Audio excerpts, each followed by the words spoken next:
Hello students. तो आज की क्लास में हम वेक्टर अलजेब्रा क्लास 3 में एक्सरसाइज 10.3 डिस्कस करेंगे, जिसमें हम डॉट प्रोडक्ट के बारे में बात करेंगे। डॉट प्रोडक्ट, जिसको हम स्केलर प्रोडक्ट भी कहते हैं। इसको हम स्केलर प्रोडक्ट क्यों कहते हैं? क्योंकि जब भी हम डॉट प्रोडक्ट करते हैं तो जो रिजल्ट आता है वो एक स्केलर नंबर आता है, मतलब उसमें आई जे के नहीं होते हैं। ठीक है, इसलिए इसे हम क्या कहते हैं? स्केलर प्रोडक्ट कहते हैं। जैसे फॉर एग्जांपल आप जानते हो कि अगर एक वेक्टर ए है, जैसे 2i प्लस 3j प्लस 4 के एक वेक्टर ए है, और एक वेक्टर बी है, मान लो 3i plus 2j plus 3k। तो बहुत सारे बच्चे जानते होंगे कि a डॉट बी जब हम निकालते हैं तो i वाले टर्म को i वाले में इंटू करते हैं। 2 3 जा 6, 3 2 जा 6 और 4 3 जा 12। ठीक है, ये हो जाता है 24। ये आपका आंसर आ जाता है।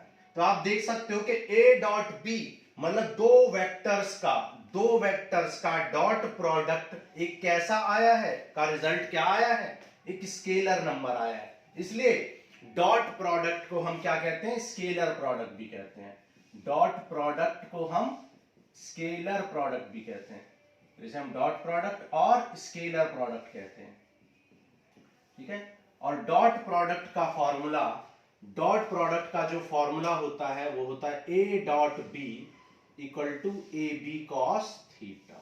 ठीक है, A dot B equal to A B cos theta. ठीक है, इससे ज्यादा हम डॉट प्रोडक्ट के बारे में बात नहीं कर सकते हैं, क्योंकि ये फिजिक्स का पार्ट है। तो इसका फिजिकल इंटरप्रिटेशन हम फिजिक्स में पढ़ते हैं। ठीक है, तो बस आपको यहां पे यही समझना है, A dot B equal to क्या होता है? ए बी कॉस थीटा होता है। ठीक है, तो जहां ए क्या है? एक वेक्टर है, बी भी एक वेक्टर है, और ए क्या है? ए है magnitude of vector A, that is modulus of A. और मैंने आपको बताया था इसे ए बी बोल सकते हैं। और ये क्या है? B, magnitude of B, that is modulus of B. और इसे हम सिंपली बी भी लिख सकते हैं। तो आप इस फॉर्मूले को ऐसे भी लिख सकते हो, A dot B equal to modulus of A into modulus of B cos theta. तो A dot B equal to क्या होता है? Modulus of A modulus of B cos theta. Okay, अब हम यहां पर ये बात करते हैं कि जब आपने a को b से मल्टीप्लाई किया तो ऐसा क्यों किया कि i को i से ही मल्टीप्लाई किया, j को j से मल्टीप्लाई किया, k को k से, i को बाकी से क्यों मल्टीप्लाई नहीं किया? इसके बारे में बात करेंगे। अब देखो, लास्ट क्लास में हमने आपको बताया था कि i j k जो होते हैं वो क्या होते हैं? i j k orthogonal unit vectors होते हैं। ऑर्थोगोनल यूनिट वेक्टर्स होते हैं i j k। ठीक है, तो i j के ऑर्थोगोनल यूनिट वेक्टर होते हैं। ऑर्थोगोनल का मतलब क्या होता है? परपेंडिकुलर। इसका मतलब है i j और k तीनों म्यूचुअली परपेंडिकुलर होते हैं, क्योंकि ये ऑर्थोगोनल है।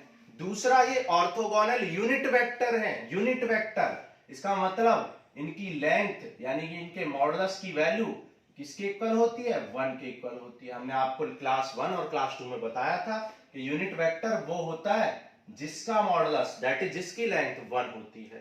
तो i j k की लेंथ क्या होती है? 1।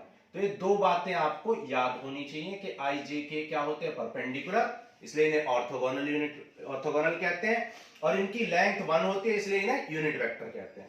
ओके, अब हम सीखने वाले हैं कि i डॉट आई ही क्यों किया, और i को जब i में मल्टीप्लाई किया तो i इंटू आई लिखा क्यों नहीं? i डॉट आई क्यों नहीं लिखा? तो देखो, तो i डॉट आई निकालते हैं। तो i dot I equal to क्या आ जाए? Modulus of i into modulus of i cos. अब देखो i का, आप बताओ i का i के साथ एंगल कितना होगा? भाई किसी भी वेक्टर का उसी वेक्टर के साथ एंगल 0 डिग्री होगा।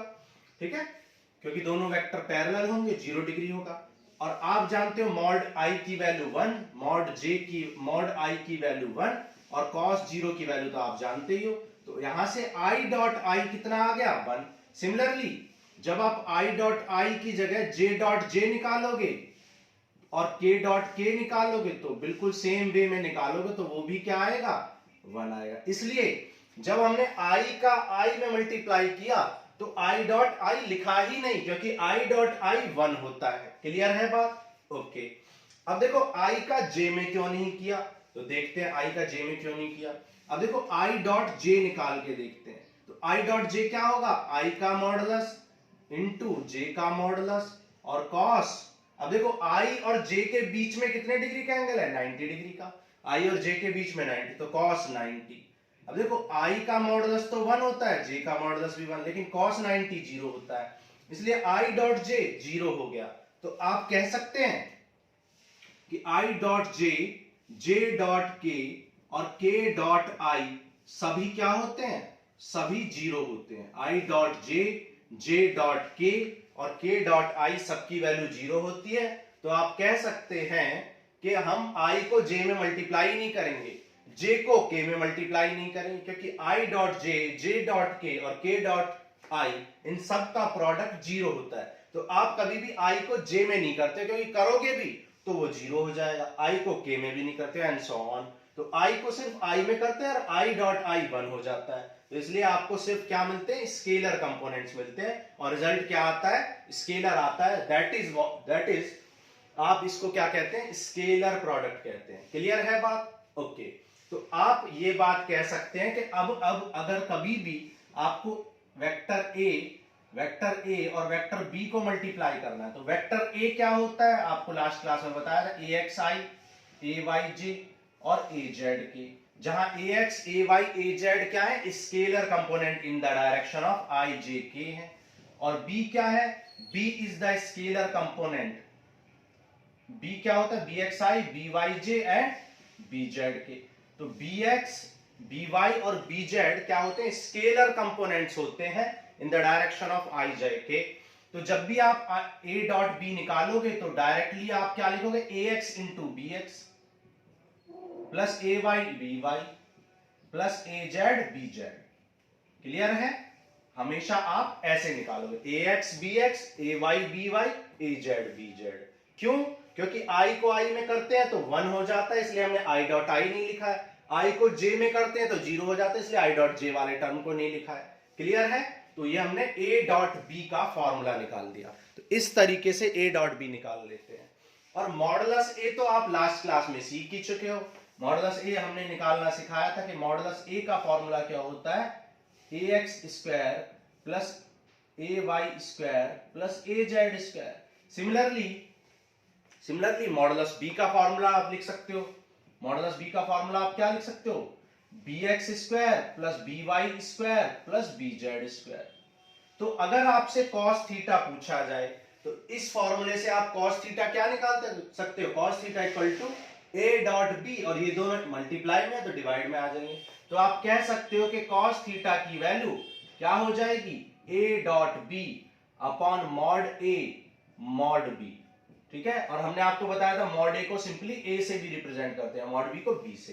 तो आप इसको A dot B upon vector A dot vector B upon A B भी लिख सकते हैं। और ए डॉट बी का फॉर्मूला क्या निकल के आ गया, A X B X plus A Y B Y plus A Z B Z upon mod A का फॉर्मूला आपने निकाल लिया, ये पुट कर दो, मॉड बी का फॉर्मूला भी निकाल लिया, A X square plus A Y square plus A Z square, यहाँ पे B X square plus B Y square plus B Z. तो ये आपका कॉस थीटा के फॉर्मूले आ गए। ठीक है? तो अब हम आपको क्वेश्चन करना नहीं सिखाएंगे, क्योंकि हमने आपको सारे कॉन्सेप्ट सिखा दिए। आपको ए डॉट बी निकालना भी सिखा दिया, मॉडुलस ए मॉडुलस बी निकालना लास्ट क्लास में सिखा दिया था, एंगल निकालना हमने आपको सिखा दिया कि जब भी एंगल निकालना है तो सबसे पहले ये कर लो, ए X B X plus A Y B Y plus या ए डॉट बी निकाल लो और फिर उनके मॉडुलस से डिवाइड कर दो, तो आपको एंगल भी निकल जाएगा। क्लियर है बात? तो क्वेश्चन नंबर 1 2 3 4 5 6 सब में यही करना है। अब जैसे क्वेश्चन नंबर 5 में आपसे म्यूचुअली परपेंडिकुलर पूछा है, तो आप एक बात बताओ कि म्यूचुअली परपेंडिकुलर की कंडीशन क्या होती है। देखो, व्हेन ए डॉट बी, जब ए डॉट बी पर ए और बी परपेंडिकुलर होते हैं, तो आप कह सकते हैं कि ए डॉट बी की वैल्यू क्या हो जाएगी, ए बी कॉस 90 हो जाएगी, क्योंकि ए और बी क्या है, परपेंडिकुलर है। तो ए बी कॉस 90, और कॉस 90 की वैल्यू 0 होती है। तो आप कह सकते हो कि A dot B equal to 0 क्या है, कंडीशन ऑफ परपेंडिकुलर है। इसको आप क्या कहते हैं, कंडीशन ऑफ परपेंडिकुलर। तो जब भी a डॉट b की वैल्यू क्या आ जाएगी, 0 आ जाएगी, तो आप कहते हैं कि कंडीशन ऑफ परपेंडिकुलर फुलफिल हो गई, मतलब वेक्टर्स क्या है, परपेंडिकुलर है। अब जैसे क्वेश्चन नंबर 5 में आपको कुछ वेक्टर्स दे रखे हैं, ठीक है, इसका आप स्क्रीनशॉट ले लो, बहुत इंपॉर्टेंट बातें हैं, ये आपको पता होनी चाहिए। फिर हम कुछ और इंपॉर्टेंट बातों के बारे में बात करते हैं, ठीक है। तो इसका स्क्रीनशॉट आप ले लो जल्दी से।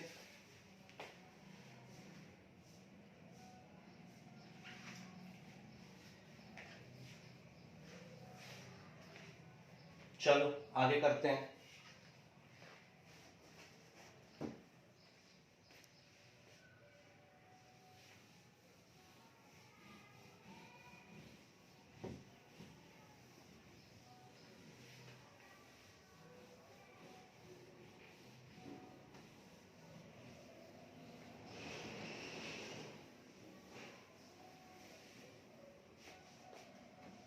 अब देखो कुछ और इंपॉर्टेंट बातों के बारे में बात करते हैं।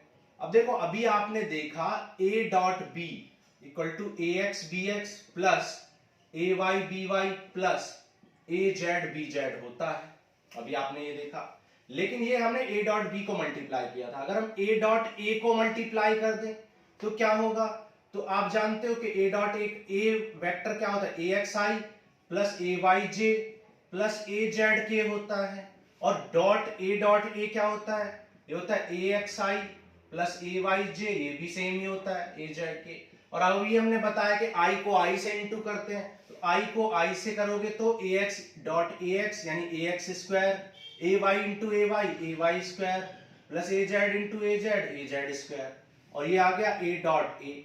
और आप एक बात जानते हो कि मॉडुलस ऑफ ए, आपको क्लास 1 में 2 में बताया था, मॉडुलस ऑफ ए क्या होता है, A X square plus A Y square plus A Z. अब ये रूट इधर आएगा तो ये क्या आ जाएगा, मॉड ए का square equal to A X square plus A Y square plus A Z square. मतलब आप इसको क्या लिख सकते हैं, आप इसको मॉड ए का स्क्वायर लिख सकते हैं। मतलब आप ये कह सकते हैं मॉड ए का स्क्वायर किसके इक्वल होता है, ए डॉट ए के। मतलब जब भी आप ए डॉट ए करोगे तो मॉड ए के स्क्वायर के इक्वल होगा, या इसको आप ऐसे भी कह सकते हैं ए डॉट ए की वैल्यू ए स्क्वायर के इक्वल होती है, क्योंकि आपको मैंने बताया कि मॉड ए को आप ए भी लिख सकते हैं, दोनों सेम ही बात को रिप्रेजेंट करते हैं, मैग्नीट्यूड को ही रिप्रेजेंट। तो मॉड ए के स्क्वायर को आप ए स्क्वायर, ये बहुत इंपॉर्टेंट पॉइंट है, इसको नोट कर लो, इस पे बेस्ड क्वेश्चन बहुत बार एग्जाम में आते हैं, ठीक है। अभी हम डिस्कस करेंगे कि कौन से क्वेश्चन इस फॉर्मूले पे बेस्ड आ चुके हैं।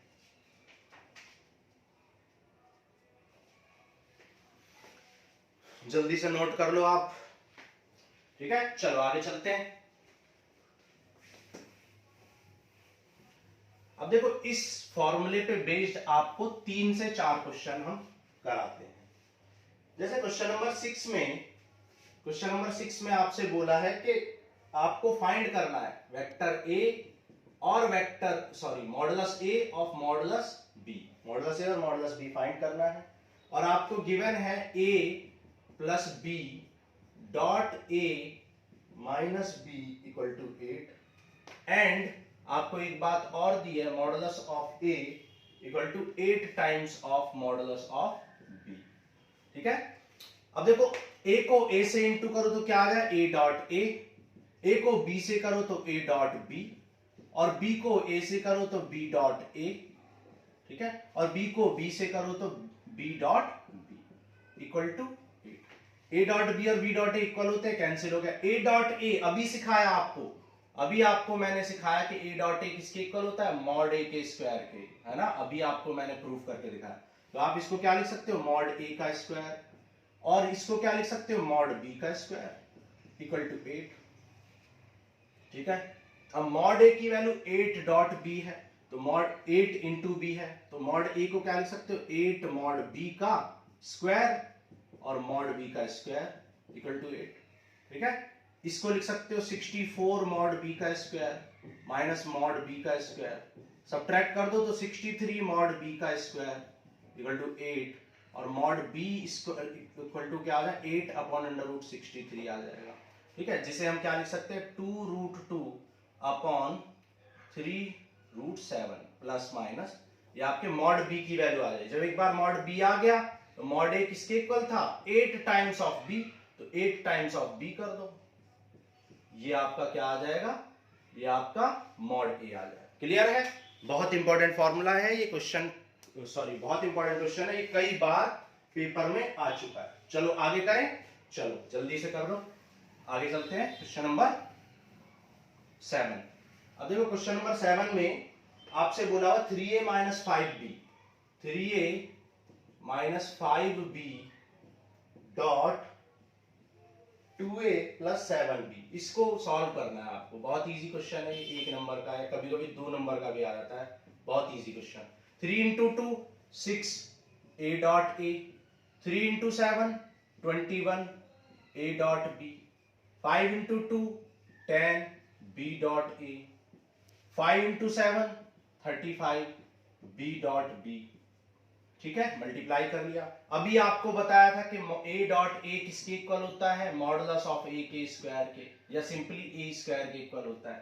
तो ये क्या होगा 6a square, 21 a dot b और 10 b डॉट b। आपको मैंने सेकंड क्लास में ये बात बता दी थी कि a डॉट b और b डॉट a दोनों क्या होते हैं, इक्वल होते हैं। ठीक है, तो ये 21 माइनस 10 क्या हो जाएगा, 11 a डॉट b हो जाएगा, और ये हो जाएगा 35 b स्क्वायर। यही आपका आंसर आ जाएगा, क्योंकि इसे आगे और सॉल्व किया नहीं जा सकता। क्लियर है? ओके, चलो आगे चलते हैं। आगे देखो क्वेश्चन नंबर, ये क्वेश्चन नंबर 7 था। क्वेश्चन नंबर 8, क्वेश्चन नंबर 8 में कुछ भी नहीं है, बहुत इजी है। स्केलर प्रोडक्ट आपको दे रखा है, आप जानते हो a डॉट b क्या होता है, a डॉट b होता है A B cos theta. Angle आपको 60 डिग्री दे रखा है। कह रहे हैं कि magnitude of two vector having, इनका मैग्नीट्यूड सेम है। क्वेश्चन नंबर 8 में कह रहा है कि a और b का मैग्नीट्यूड सेम है, मतलब मॉड a मॉड b और a इक्वल टू b है, ऐसा बोला हुआ है। तो आप इसको a स्क्वायर और cos 60, और a डॉट b आपको कितना दे रखा है 1/2। अब cos 1/2 होती है cos 60 की वैल्यू, कैंसिल, तो a स्क्वायर इक्वल टू 1, तो a इक्वल टू 1 आ गया। जब a 1 आ गया तो a और b दोनों 1 आ गए, मतलब a और b क्या है, a और b यूनिट वेक्टर है, क्योंकि a और b की वैल्यू क्या आ गई, 1 आ गई। ठीक है, चलो आगे चलते हैं। अब क्वेश्चन नंबर 8 हो गया, 7 हो गया। अब क्वेश्चन नंबर 9 फिर से उसी कॉन्सेप्ट पे बेस्ड है। क्वेश्चन नंबर 9 फिर से उसी कॉन्सेप्ट, कह रहा है कि वेक्टर a क्या है, एक यूनिट वेक्टर है, तो वेक्टर x फाइंड करो, x का मॉड फाइंड करो, ऐसा क्वेश्चन ने बोला है। ठीक है, आपको दे रखा है x minus a dot x plus a equal to, आपको गिवन है कितना 12, तो x dot x plus x dot a minus a dot x minus a dot a equal to 12। और आपको अभी बताया कि x डॉट x किसके इक्वल होता है, x स्क्वायर के या मॉड x स्क्वायर के, और ये इससे कैंसिल हो जाएगा, इक्वल होते हैं। और ये क्या हो गया, मॉड a का स्क्वायर, और मॉड a तो क्या दे रखा है, यूनिट वेक्टर गिवन है, ये यूनिट वेक्टर गिवन है, ये बात आपको गिवन है। तो यहाँ पे क्या लिख सकते हो आप, यहाँ पे 1 लिख सकते हो। तो मॉड x का square minus 1 equal to 12 equal to 13 हो जाएगा। तो मॉड x का स्क्वायर इक्वल टू 13, तो मॉड x की वैल्यू क्या आ जाएगी, under root plus minus under root 13। तो मॉड x की वैल्यू क्या आ जाएगी, plus minus under root 13। Clear है बात? ओके, चलो ये क्वेश्चन नंबर 9 था। ठीक है, अब इस कॉन्सेप्ट पे और क्वेश्चन करते हैं। अब जैसे क्वेश्चन नंबर 13 आपका दे रखा है, क्वेश्चन नंबर 13 कह रहा है A B C are unit vector, A B C unit vector है, तो जब A B C unit vector है तो इनकी लेंथ यानी इनका मॉडुलस की वैल्यू 1 हो जाएगी।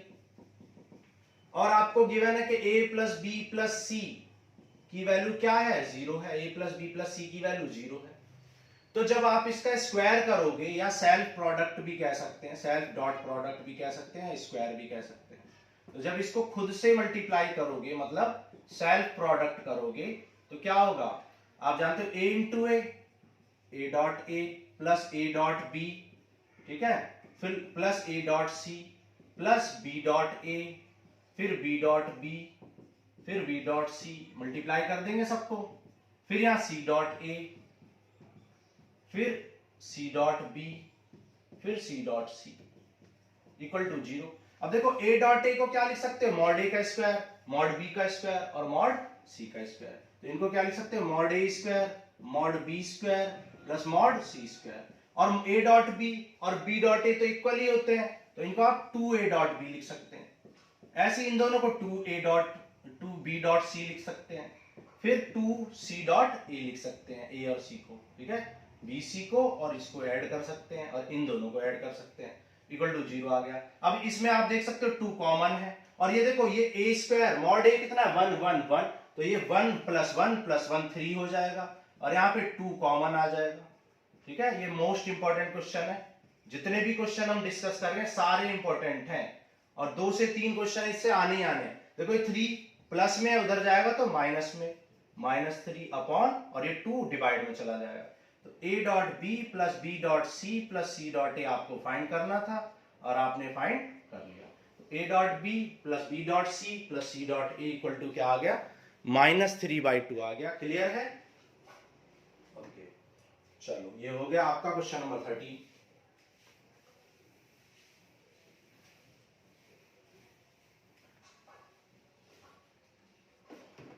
अब देखो क्वेश्चन नंबर 14 में आपसे बोला है कि अगर if vector a is 0 or vector b is 0, then a dot b is 0,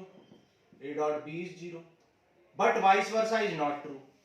अब देखो आप एक बात बताओ कि a डॉट b कितने मेथड कैसे 0 हो सकता है, तो भाई a डॉट b होता है ab cos थीटा, तो a डॉट b 0 कब हो सकता है, जब या तो a 0 रहा हो, या फिर b 0 रहा हो, या फिर थीटा 90 डिग्री रहा हो। 3 केस में ये a डॉट b 0 हो सकता है। तो ये कह रहा है कि जब a 0 होता है तो a डॉट b 0 हो गई, जब a 0 हो जाएगा तो a डॉट b 0 आना ही है, b 0 हो जाएगा तो a डॉट b भी 0 आना है। लेकिन उल्टा vice versa is not true, क्योंकि a dot b, if a dot b is 0, it can be 0 due to angle. ये 0 हो सकता है एंगल की वजह से भी, भाई ऐसा भी तो हो सकता है कि a डॉट बी 0 का क्यों रहा हो, एंगल की वजह से रहा हो। तो इसलिए जरूरी नहीं है कि जब a डॉट बी 0 हो तो वो इसलिए 0 हो कि a 0 है या b 0 है। हो सकता है a डॉट बी क्यों 0 रहा हो सकता है एंगल की वजह से a 0 हो गया हो। तो आप ये नहीं कह सकते कि जब a डॉट बी 0 है तो जरूरी नहीं है कि a 0 है या b 0, क्यों, क्योंकि एंगल की वजह से 0 भी हो सकता है। क्लियर है? तो आगे होगा समझ में आपको, ठीक है। चलो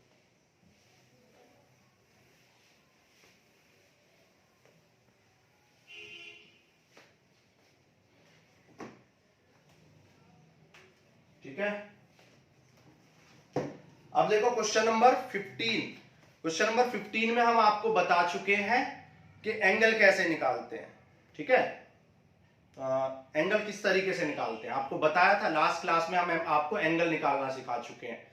और आज भी हमने बताया कि cos थीटा की वैल्यू क्या होती है, cos थीटा की वैल्यू होती है a dot B upon mod a mod b, ये होती है। तो पहले आप कोई भी दो साइड का डॉट प्रोडक्ट कर लो और उनके मॉड के स्क्वायर से डिवाइड कर दो तो आपको एंगल मिल जाएगा। आपको जैसे बी एंगल निकालना है, इस क्वेश्चन में आपको बी एंगल निकालना है, तो आप क्या करोगे, बी एंगल निकालना है तो आप क्या करोगे, A dot B A B dot B C करोगे और उसके मॉड से डिवाइड कर दोगे, ठीक है। मॉड निकालना आपको आता है, डॉट निकालना आपको आता है, पुट कर दो एंगल निकल जाएगा, ठीक है। अब क्वेश्चन नंबर 17 में आपसे क्या बोला है, क्वेश्चन नंबर 17 में आपसे बोला है कि आपको राइट एंगल प्रूफ करना है। लेक्चर नंबर 2 में हम राइट एंगल प्रूफ करना आपको सिखा चुके हैं, है ना।